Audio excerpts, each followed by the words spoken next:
So I'm delighted to be joined now by Brittany Chibe, who is the co-founder and CEO of the Chicago, Illinois-based company AQUA Cultured Foods. As Brittany will no doubt reveal in more detail, they're a company that specializes in creating alternative seafood options through fermentation. Their innovative technology produces sustainable, fish-free seafood products that closely resemble the look, feel, and taste of traditional seafood. So Brittany, welcome to Protein Production Technology International. Thank you, Nick. Now, before we start, I was just wondering how you ended up working in the future of food and seafood in particular. Sure. Yeah, it's been quite a journey. I actually started my career in the dairy industry. So right out of college, I started work for a global dairy company and spent 10 years with them. And that's really where I learned the industry and fell in love with the food space. And then back in 2014, I started my first food company. It was a grain-free snack company, and I grew that to national distribution in the US in the retail channel. Sold that business back in 2020, and then co-founded AQUA in late 2020, early 2021. And the reason that I am passionate about this space and seafood in particular is because I started diving about 7 years ago. And after I flew to Australia and dove the Great Barrier Reef back in 2017, I was just so shocked and saddened to see the state of the ocean and just seeing all of the bleached corals and essentially this dead ecosystem underwater was just really devastating and weighed pretty heavy on me. And I truly didn't know what I could do to make a difference. So I just started doing a lot of reading, a lot of research, watching different documentaries, and understanding that this destruction in the ocean is all created by humans. And I thought, wow, if we're doing this, we can reverse this. And so really not knowing what I could do to make a difference or an impact, I just kind of sat with that heavy feeling for a while. And then my former co-founder, had this really interesting idea and presented to me as, we can essentially take this, what's really a byproduct of another food, and turn it into an alternative seafood because it resembles raw scallops so beautifully. And so that was the moment where I thought, oh, this is how I can make a difference. This is how I can make an impact. And so I just got very excited about it and threw myself into it, just went in 100%. And yeah, I mean, it's been 4 years now of building AQUA and really excited about where we are today, because I feel like we've kind of grown up now. We have our regulatory approval and we're going out to market with our first products this month. So it's a very Mhm. exciting time for us. Yeah, speaking about those products, now I've heard a lot about how they're making waves in high-end restaurants in particular. I mean, can you share a specific example of a dish that really showcases the unique qualities of that product and what kind of culinary techniques have been used to highlight its flavor profile? Yeah, so we're based in Chicago, and so we're focused on this market first, and particularly like you said with fine dining and Michelin star restaurants. And when we bring our products to a chef, we showcase it in various applications, really just to inspire them. Mhm.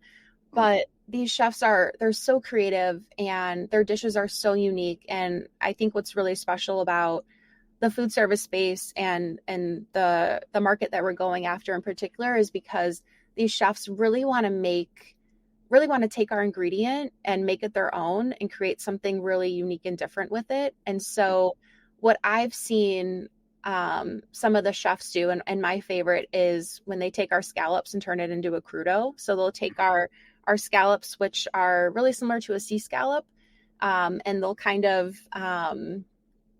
just slice it thinly and plate it with maybe some olive oil, lemon. And I am not a chef, so I don't know all the ingredients that they're using, but it's just so good and so delicious. And the texture of our product and just the flavors and the way that everything is marinated and comes together on the dish. Not only does it look like real scallops, and it looks so appetizing and so appealing. And I think that's Mhm. important because you eat with your eyes first, Mhm. right? And so, and then when you taste it and you have that texture and that mouth feel and that eating experience so closely mimics traditional seafood, it's really quite shocking, and kind of scary to think, wow, this is close to the real thing.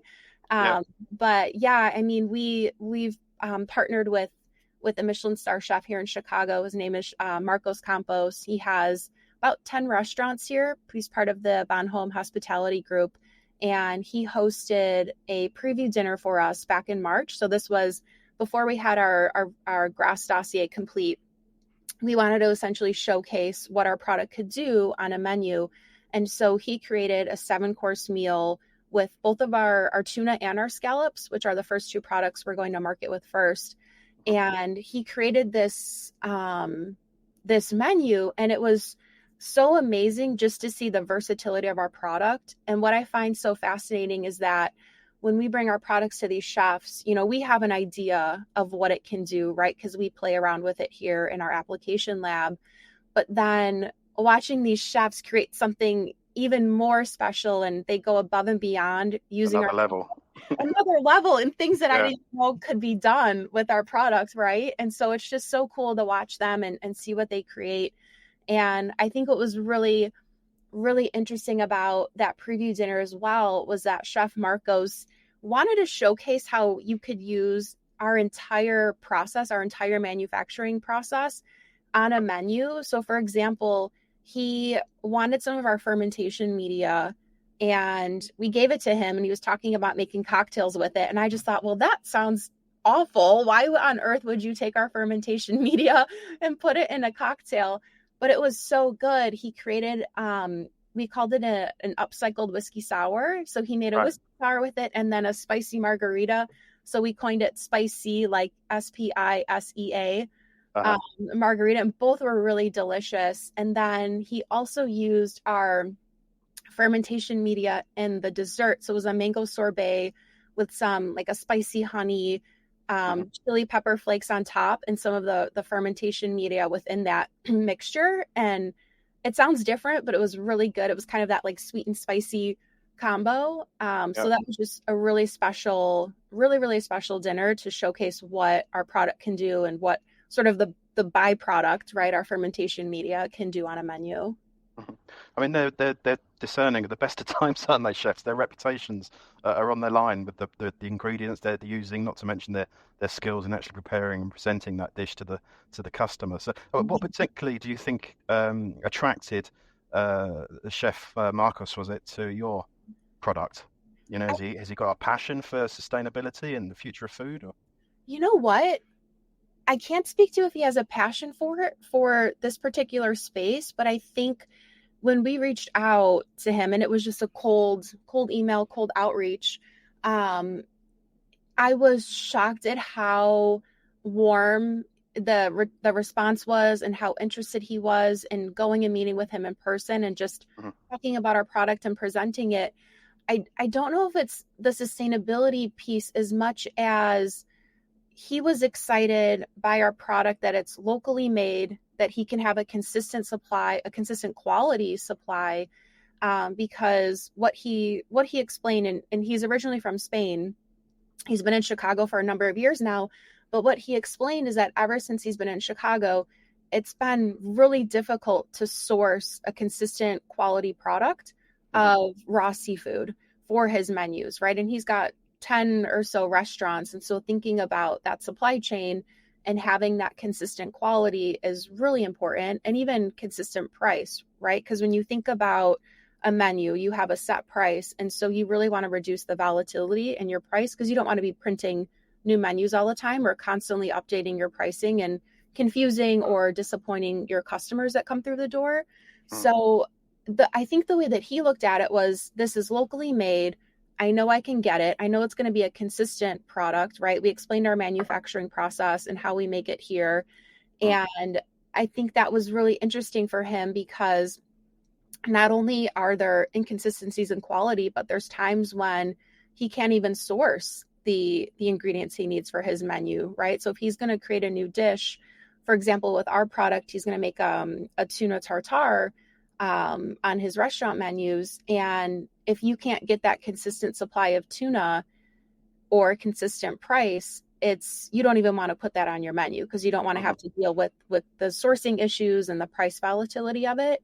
So I think that was really interesting. And another story he shared with us that was fascinating to me was that he said only in the US does the seafood counter have a smell. And I just thought that's so interesting because when you go to a grocery store and you go by the seafood counter, there is that distinct, right, like seafood smell. It's just unappetizing, it's unappealing, and you just kind of stay away from the counter. And it's not like that in other parts of the world, right? And so I just thought that was really fascinating anecdote. And I feel like talking to all of our chef partners, I actually learned more about our product and even about our space. Just hearing what their issues are, right? And the things that they struggle with. And then it kind of helps us reshape our value proposition because, we say that we offer, the same taste, texture, mouthfeel, eating experience to traditional seafood. But then there's all these other things I learned we're also bringing to the table, like our 6-week shelf life, that consistent quality supply, reduced price volatility. So those are all those sort of things that we weren't leading with that now talking to chefs, it's like, oh, here's a bigger part of our story here, right? There's a bigger value for these chefs in our products. And do you know as yet how he's going to build that on his menu so that the customer is aware of what they're eating, or is he just going to call it what it is? Yeah, so we're part of that conversation and we're figuring that out together, which is great to have this collaborative partner. So we're going to be calling it the aqua tuna, right? Like aqua tuna roll or aqua tuna tartare, and really branding it with our logo. Yeah. And we're also going to be we're calling it front of house messaging. So for me as a consumer, I hate it when I go to a restaurant and I ask about a menu item and the server says, oh, I don't know how it is. I've never tried it. I'm not going to take a chance on that dish, right? And so my fear is that if we don't educate the front of house at his restaurants, no one's going to try it. There's going to be confusion. What is this aqua tuna tartare or aqua, tuna whatever? And we want to avoid that. And so what we're going to be doing is getting in front of the front of house and back of house at the restaurant just to explain what is AQUA, why do we exist, right? Why are we even doing this? Why is this important for our planet? And giving them some basically talking points. So when a customer comes in and sits down and looks at the menu and says, oh, what is this new, AQUA scallop crudo? The server can say, oh, this is, a local company and this is what they do. And it's really delicious. So not only are we going to give them some messaging that they can use with the customers, but also bring them our product in an application so they can try it. I always say that tasting is believing. And I think you have to try our product in a dish, really have that experience to be able to speak to it. And so that's how we're essentially rolling out our products on his menus, is having that really collaborative approach early on, just to give them the tools they need so that our product can be successful on the menu. It's a delicate balance between pushing boundaries and meeting the expectations of customers, especially in fine dining. So how do you introduce that product to discerning palates without alienating them? Yeah, that's a good question. I feel like the customers in fine dining are a little bit more, I would say the chefs and the customers in fine dining are a little bit more curious and experimental. And so that's a big part of our reason why we chose this channel for our go-to-market, is because our product is so new and different and novel for a lot of people, right? It can be hard to wrap your head around it if you're not familiar with this space or with this industry. But I think what's exciting is there's a lot of curiosity. There's a lot of wanting to try something. And I think, you can have something new and novel and someone tries it and it can just be a one-off, like this is a novelty. But the proof is really going to be in, is there that repeat purchase, right? Are the consumers coming back to that restaurant and ordering that dish again because it was that good or that delicious? So I think there has to be the familiarity around it because, like you said, it's seafood is it's such a tradition.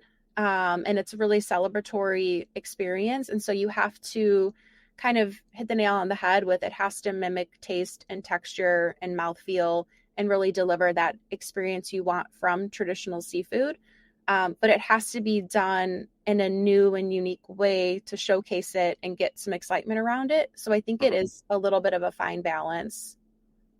Well, I'm sure we're going to hear lots and lots about that when it finally. When does it launch there?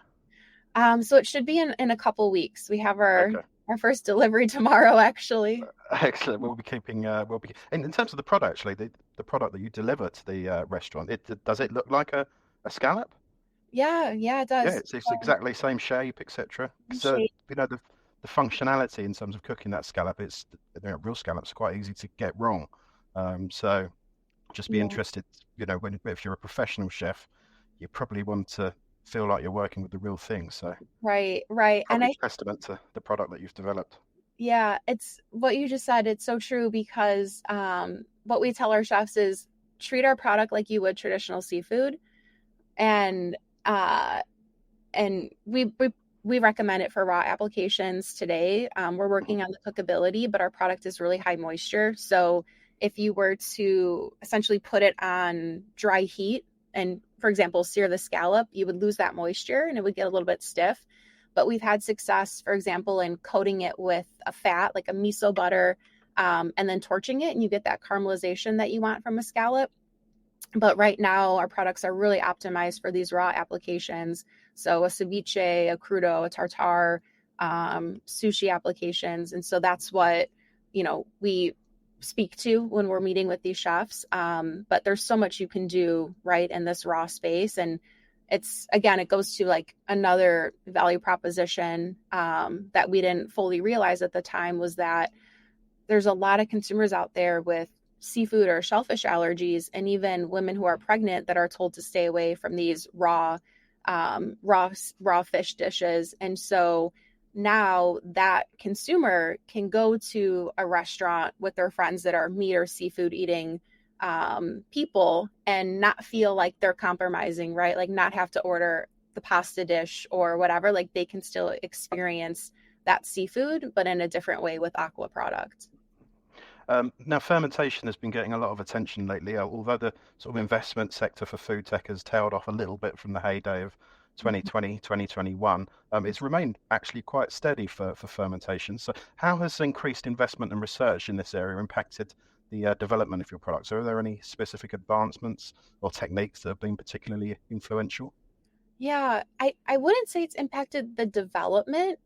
What I would say though is because the investment has kind of tapered off and alt proteins in general, as we've had to be creative about not only how we spend money, but how we finance certain projects or activities. So, for example, there's been a couple of grants that we've been able to get here in Illinois. So, one of our investors actually connected me to the Illinois Manufacturing Excellence Center, and so we've gotten a couple of grants with them already. One for essentially a job training grant, and so that's been really helpful as we hire employees on our production side for the manufacturing of our product. And then we also got a grant from Cook County, another manufacturing grant where we've done training.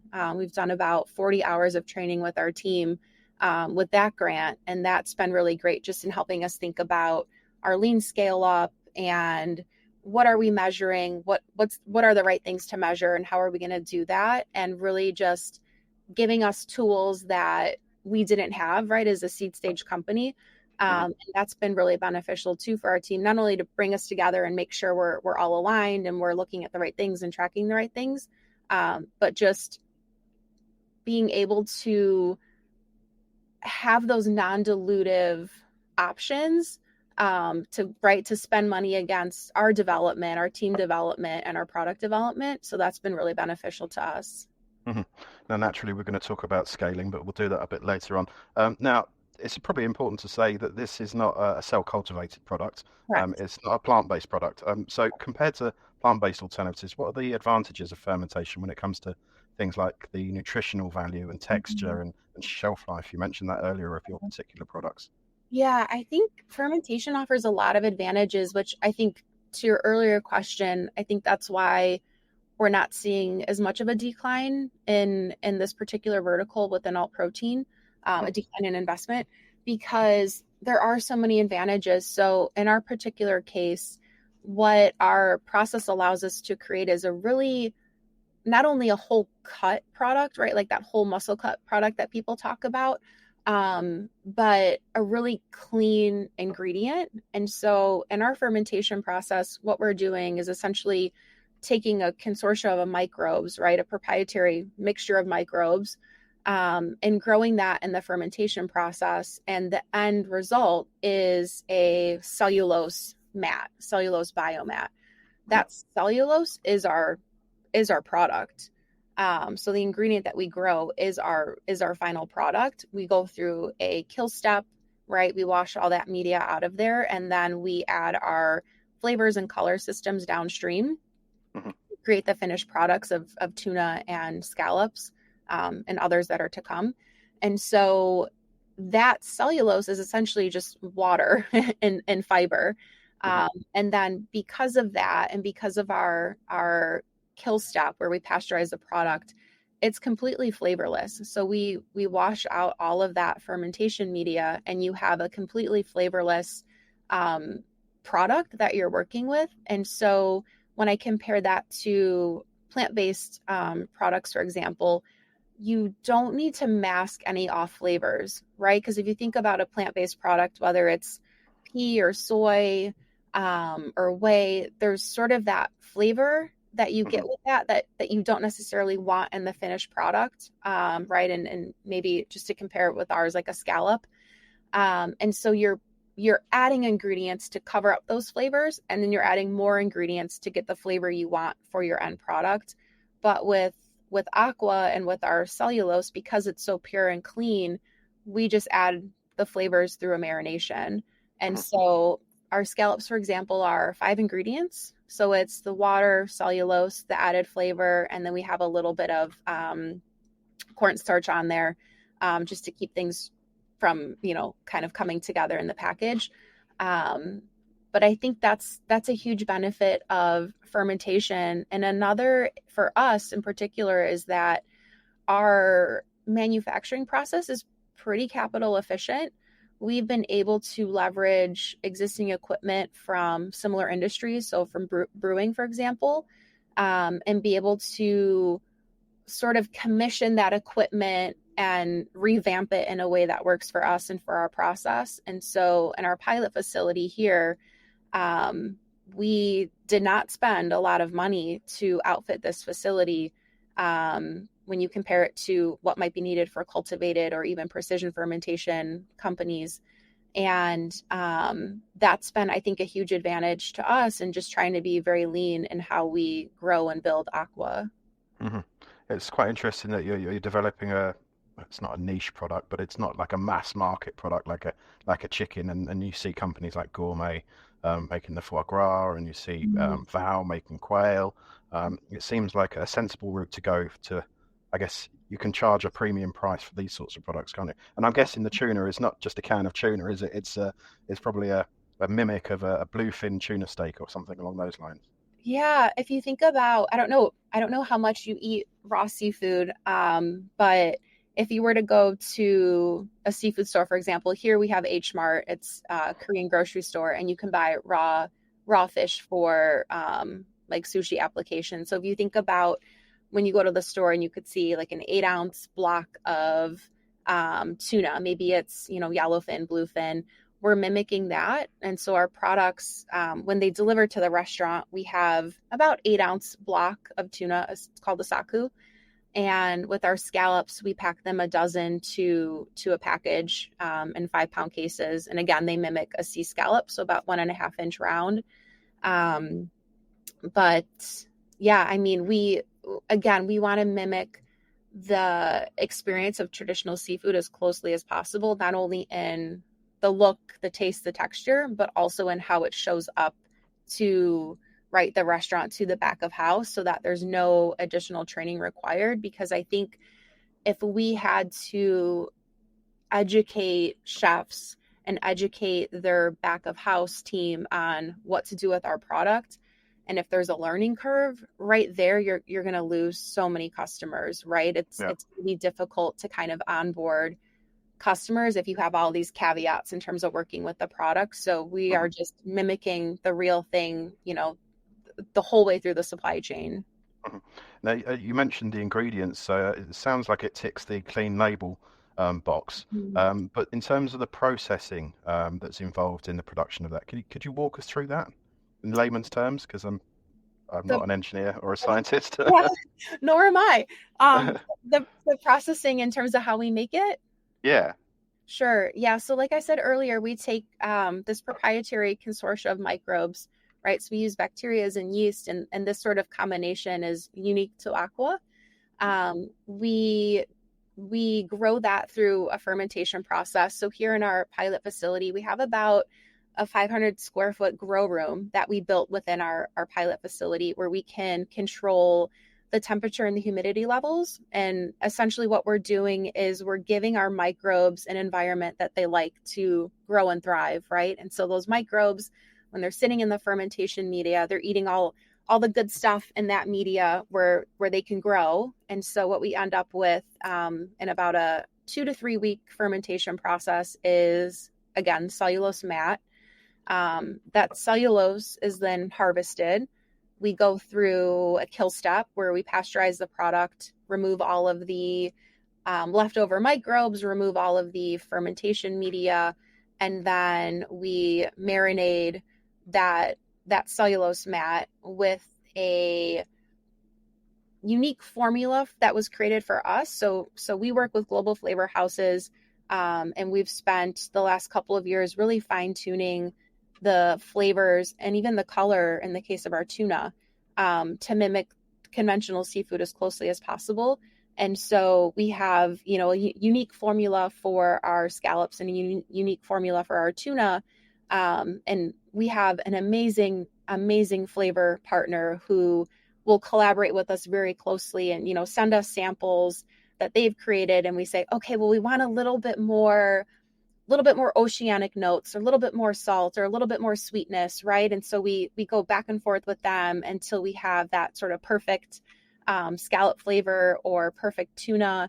And even with our color, I mean, we looked at so many different reds and really tried to understand what do we want our tuna to look like in comparison to what's out there today. Because even with bluefin, for example, there's so much variability in the color just depending on, the cut of the meat. And so it's like, what do we want to mimic? And so once we nailed that down, we scaled up that formula to our pilot room. And so it's essentially kind of like how you would marinate a piece of fish at home or chicken, right? But just in a bigger scale.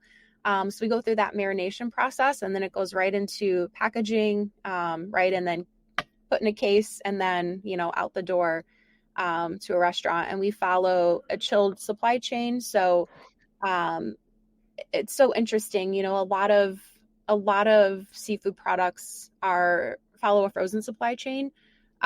We have that freeze thaw stability within our product, but we still recommend it stay chilled, just for the best experience. And so it's interesting, when we talk to chefs, is there's this perception that because it's never been frozen, it's chilled, that it's more a higher quality or more premium. And I liken that to, the dairy space, just because I worked in that area for so long. It was interesting that consumers perceived deli cheeses at the deli counter fresher than the packaged cheeses in the dairy case. And so there's just this interesting, even it's the same thing, right? But there's just this interesting perception about chilled versus frozen. So I hope that answered your question in terms of. No, definitely. Yeah, definitely did. And in terms of how much you can produce at the moment in your current facility, what numbers are we talking about? Sure. So, I mean, right now we're still scaling. Hmm. So the most we can do right now is about 500 pounds of product per month. Hmm. Our full capacity here at this facility is 5,000 pounds of product per month, and that's Right. finished product. Uh-huh. And so, I mean, we know that scaling up process can be challenging, but scaling up and ensuring that quality, especially with a product such as a tuna or scallop, how you can how you going to ensure that you do that successfully as your business grows? Sure. So, what we've done to date is we've hired just such an incredible production team that all come from the brewing world and are just hyper vigilant when it comes to quality. So, our director of manufacturing, for example, was at Goose Island prior to coming to AQUA, and she has a background not only in microbiology but also in quality. And so from the get-go, I remember when she came in and interviewed with us, she was looking around our facility and she's like, you have to do this, you have to do this, you have to do this. And I was like, oh, thank God that you're here and teaching us, right? Like how to make this space as safe as possible because this is food product, right? And at the end of the day, this is going to go on a plate with a consumer and we're liable if something should happen. And so it's like food safety is number one when it comes to our product and the values of our company. Like we have to make a safe quality food. Everything that leaves our door has to be made in a safe environment, right? Mhm. And so what we've done at the smaller scale is put things in place so that as we grow, we have this program, this platform to build from. So right, we have internal audits that we do ourselves. We have, our cleaning days and sanitation days. Even though we're making that small amount of product, we're putting those practices in place now because we know as we grow and get bigger and bigger and have more volume in our facility here, we just want to make sure we implement that with the team now so that our current team members can then train future team members of this is our process, this is how we do things, this is super important to us. So we've just had a very conservative approach to our food safety plan. Mhm. And then we're audited once a year by the state of Illinois. They come through, right, and do their audit. But yeah, I mean, we've got, HEPA filters, we've got air samplers, we're doing swabs. So we're constantly doing things just to make sure our space is clean, the equipment is clean. And that truly is the most important thing when it comes to this food product is food safety. Yeah, you're a food company, so that's only natural. But in addition to food safety, obviously transparency is also key. So, what steps are you taking to build trust with consumers and to communicate the benefits of your products? Presumably, Yeah, there's also health benefits as well yeah, compared to normal scallops or tuna. So, yeah. Transparency, I think, is so important because I think just with the average consumer in this space is just there's so much confusion. And I think with confusion comes not wanting to try the products or being hesitant to maybe try the products. And so I think leading with transparency is so important. And so what we've done, even if you were to go to our website, right, we have sort of like a step by step, here's how we make it and try and demystify the whole thing. And, we were thinking about what is the best way to explain our process that would resonate with consumers. And because it's similar to brewing beer, because it's similar to making cheese, for example, we started to use that language, right? It's like the same fermentation process that brings us beer, wine, cheese is what we're doing here. mhm. And in addition to that, we're not shy about talking about our process. We have done tours here in our facility. We actually have a group of students coming in for a tour tomorrow, just to kind of showcase like, here's what we're doing, here's why we're doing it, and this is the product that we get out of it. And again, I think tasting is believing. So kind of seeing the process and then trying that final product is really a special experience. But I think it just comes down to, you know, explaining what you're doing in a way that is less technical. Because I think Mhm. when you lead with this really technical language or something overly scientific, you just lose the average consumer. And Yeah. so, I'll tell the team, like, talk to me like I'm a 5-year-old. Like, explain this to me in a way that anyone can understand it. That's how we need to speak to consumers, right? Mhm. I mean, I'm not a microbiologist. I am not technical. I'm not an engineer. But I understand the commercial side of the business and what is going to resonate and what isn't. So I think just being completely transparent and here's what it is. And even, you know, when we talk about our ingredients, it is clean label, right? And we have that on our website to show like, here's the ingredients of our product, here's the nutritionals. And yes, like our product today does not match the nutritionals of seafood, of traditional seafood. So there is no protein in our product today, but what we do have is fiber, right? Cellulose is a fiber. We even call out a good source of fiber on the front of our packaging, even though it's in the back of house, it's not going to be seen by consumers. We're really proud of that, and proud that we have this functional benefit to our product and that high fiber. And in my opinion, there's a huge fiber gap in our world, right? Like we're definitely not lacking protein in our diet. We're certainly lacking fiber. You know that fiber gives you a really healthy gut, a healthy microbiome. And so the more we can get of that, the better. So there's, some language around that to be coming too, as we talk about educating consumers. But we are doing work right now to add those more health benefits of seafood to our product. So how do we add, additional protein and fats? We're experimenting with that today. But right now it's like this, right? This is what it is. This is our product. This is the ingredients. These are the nutritionals. And I think too, the way that we package it, right, with clear packaging and in that tuna block or in those scallops, like the product's essentially naked. We're not covering it in breading or coating systems and asking the chefs to put it in a deep fryer, for example, right? It's standing alone. It is what it is. And you can create these really amazing dishes with it. And I'll tell you two ingredients it doesn't have. It doesn't have mercury and it doesn't have microplastics in it. Yeah, So, correct. However, I read something in the last, I don't know, month or so that everything we consume has microplastics. So we're probably born with microplastics. Who knows? No, I guess it's with any of these new novel foods products, it's an uphill battle, especially when you've got certain sections of the media. I don't know what their interests are, but let's just say that they might be influenced by certain lobbies. Do you have that problem in seafood? I mean, we've seen the pushback to cell cultivated meat in various states. Do you have that same problem when it comes to your product? Not as much as what we're seeing in the cultivated meat space, which I just think is so unfortunate and so short-sighted, right? It's like in my personal opinion, we need all of these technologies to work and to succeed if we're going to continue to sustain life on our planet. So the whole thing is so unfortunate. But I will say we don't have as much pushback, at least not yet, in fermentation and what we're doing with seafood.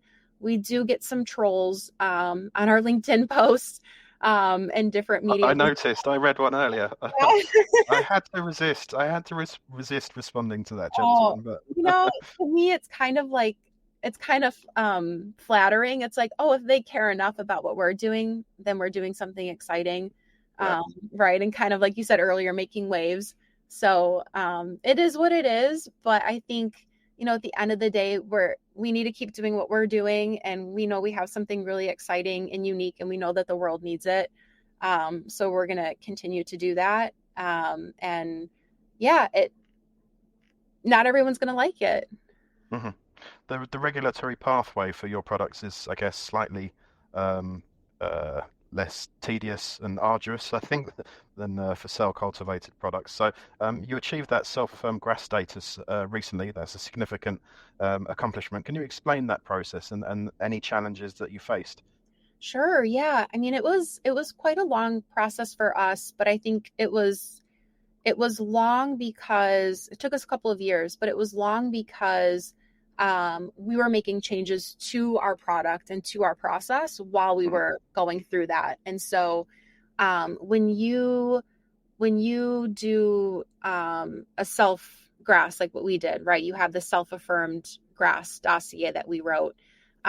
What you're doing is you're not getting GRAS for the ingredient. You're getting GRAS for how you make it and how it's going to be consumed. Mhm. which was something I did not understand in the beginning. Because for me, I thought, well, cellulose is in our food system, right? This ingredient's been around forever. It's in lots of different things. Like this should be a quick and painless process. But because our manufacturing process is novel, because our use case in terms of using this cellulose as a seafood, right, in a 3 ounce or 4 ounce portion, that is new and different. And so because of that, we had to go through this GRAS process. So we actually partnered with a consulting firm that has been doing this for the last 30 years, just a team of, right, like scientists and folks that understand what we're doing. And so what they did with us is, we put all of our heads together and said, okay, let's compile all of the research that's been done on cellulose, and cellulose for the food system. And so luckily, this is a well-studied product. Our microorganisms that we use have been well-studied, right? Again, not for our use case, but in other fields. And so we were able to leverage scientific literature and journals to pull that information together and write a really compelling dossier that says, we believe our product is safe for human consumption and this portion size, or up to this portion size, because of all of these reasons. And so we were able to forego commissioning our own toxicology studies and allergenicity studies because, again, that was in the literature, right? There were rat studies done that we could leverage for our dossier. And so that was hugely important. But it was a lengthy process. There was a lot we had to do in terms of sending the product off to third-party labs to really understand what is our shelf life, right? Because you want to cover safety from all these different aspects. So what is the shelf life, right, with the allergens and things like that. And then also we had to show essentially 3 non-consecutive batches to say that we can meet our spec here in our manufacturing facility. So we had to put forward, okay, here's our specification for our cellulose. And then in 3 different non-consecutive batches, right? So maybe it's you run in June and then you send in another batch from August and another from October. And we have the test ran at a third party lab. We get those tests back and we say, okay, did all of these batches come back within range of our spec? And so you have to prove all of these things within that dossier to make a really compelling argument. So that's what we did. So it did take quite a bit of time. I learned a ton.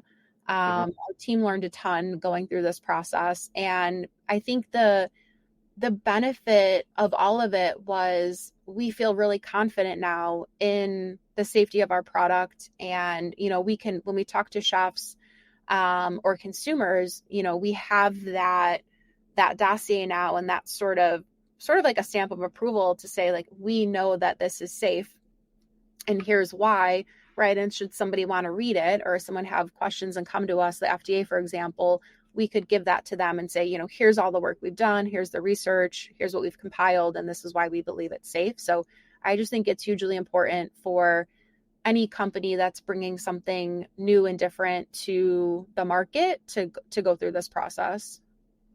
You mentioned earlier, Brittany, lean scale up. Now, this is really important for a lot of companies in the food tech space. Now, that focus on lean scale up is interesting. How does it inform your business strategy?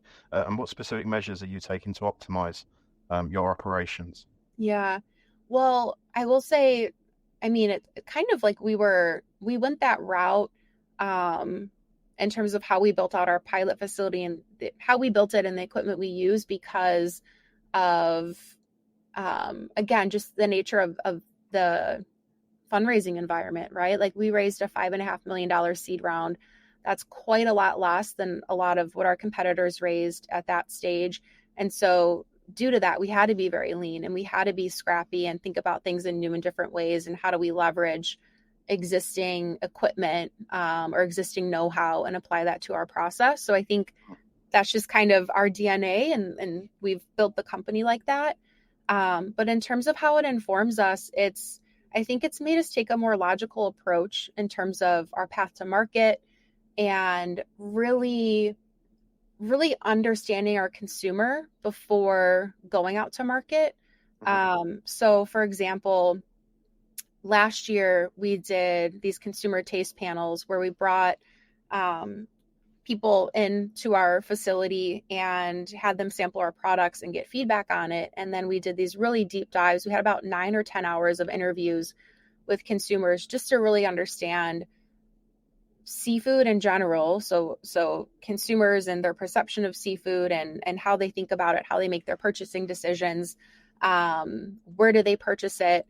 And we gathered all of this information and synthesized it to really inform our go to market strategy, which is the main reason why we're going to the food service channel because of everything we learned in this process. And it's just been a much more targeted approach, even in terms of the chefs we reach out to, right, and the folks that we work with, because we recognize that we have a smaller capacity here, and with that, we have a smaller volume that we can put out. But it's the question I ask is, how can we make the biggest impact with the product that we have today? Mhm. And how do you meet the consumer where they are today? And so, right, all of this learning we've had, we've just been super, super targeted in terms of what we do and how we grow. But I think this lean plan, it informs everything from how we hire, who we hire, really thinking about what is the business need instead of what do we think an investor wants to see or what are our competitors doing, right? It's really just understanding our business in a deeper way and just being very mindful about how we're doing things, what we're spending, why we're spending. So I just think it's served us very well, especially going into our next round of financing Mhm. because we've been able to really execute these milestones at a rapid pace, and I think set ourselves up for just a really successful future as we continue to grow and scale, right? And when we think about how are we going to grow out of our pilot facility into commercial scale, that's even right. This lean approach is even informing how are we going to do that? Who are we going to partner with? What does that look like?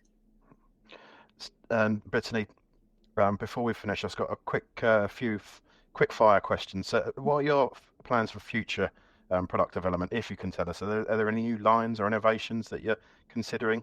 Yeah, we're working on a ground product. Mhm. I don't want to give away what it's going to be, but essentially we're um, just like traditional seafood, we have trim, right? So when we grow our cellulose and we cut our sakus or we have our scallops, there's sort of this trim product, Mhm. and so we want to use case for that. So we have a ground product that's going to be coming out for some applications, but I don't want to give away what it is because it hasn't been said publicly anywhere. As long as you promise to keep us informed. And the last question: how do you envision the future of alternative seafood? I mean, what role do you see your company playing in that, in shaping that market? Yeah, I mean, I think, it's such a nascent industry. I think we're going to have a really significant role in how we shape it. I would love to see kind of all of the alt seafood companies come together and really decide on nomenclature because I think that would cause less confusion, especially with consumers. But I see it being hugely successful. I think, again, I have just such a huge passion for the ocean. I would love to see us restore it and get our fish stocks back to more sustainable levels. And I always talk to chefs and say our product is simply an option. We're not trying to replace seafood. We're not trying to displace anyone, right? What we want to do is offer an option just to relieve a Mhm. little bit of stress on our oceans. And so I really see plant-based cultivated seafood, fermentation drive seafood like AQUA, and traditional seafood all playing a role, right, for different consumers or different occasions. Mhm. Well, two of my passions are actually, you mentioned it earlier, scuba diving and Mhm. skiing, and they're both Yeah. impacted by climate change. Another funny thing, I eat pretty much anything within reason, and scallops were something that I developed an allergy to. So it would be nice to Oh, have an alternative. I don't know yeah. where it came from, but I just developed an allergy to it. So Well, some of come my to fine Chicago and we'll feed you aqua scallops. well, some of my fine dining experiences involving scallops turned out anything but. Oh, Well, for me anyway. But Brittany, I can only wish you all the success in the future. We caught up with you guys a couple of years ago. It must be almost 2 years ago. I know a lot has changed since that earlier interview, including how you're producing that product now. It's very different today to how it was there. And it's great to see that you're actually going to be getting that out onto plates. Yes. So we wish you all the very best, and we'll catch up with you soon. Thank you. Thank you.